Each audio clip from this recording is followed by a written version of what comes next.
माझ्या मित्रांनो, जगा आणि जगू द्या. मी मानपाडा पोलीस स्टेशनला आता 1-1.5 तास होऊन गेलेला आहे.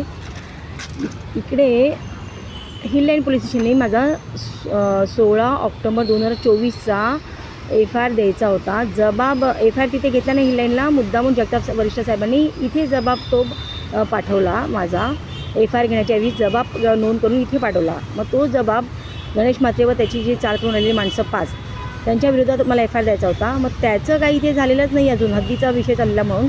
मग आता 6 तारखेला मार्च 6 मार्चला मी DCP साहेबांना भेटलेले. ते जगताप साहेबांनाच भेटा बोलले, पण त्यांच्या रायडरने बोलले सर्व्हिस तुम्ही अर्ज देऊन आणलेत ना, मग जाता मानपाडा. आणि मग त्यांनी इथे मला जायला सांगितलं. मी इथे पण येऊन बोलले, अहो हद्दीचा विषय हिल लाईन हद्द आहे आमची, मग तिथेच होणार ना FIR. हां, तर त्याची जे 6 मार्चचा जो आहे ना दिलेला, तो त्यांनी इथे वर्ग केला हिल लाईनने. आणि त्याचे ते लोक जबाब घेतात ते गणेश म्हात्रेचा. अरे मला FIR द्यायचा, ॲट्रॉसिटीचं मॅटर FIR देणार ना मी. त्यांनी जेवढी त्रासदायक माणसं आणली, गणेश म्हात्रे आहे, जसं वीरेंद्र कुमार निषाद आहे, जसं नकुल आहे, गणेश म्हात्रेची माणसं भरपूर त्यांनी माणसं आणली होती, 5-1 जण. मग त्यांचा मी FIR देणार ना. मग त्याचा त्या आरोपीचा कसं जबाब नोंद करतात आणि DCP साहेबांना सांगणार आहेत. मला हद्दीच्या विषयाप्रमाणे घ्यायचा होता, हिल लाईनचाच हद्द होती.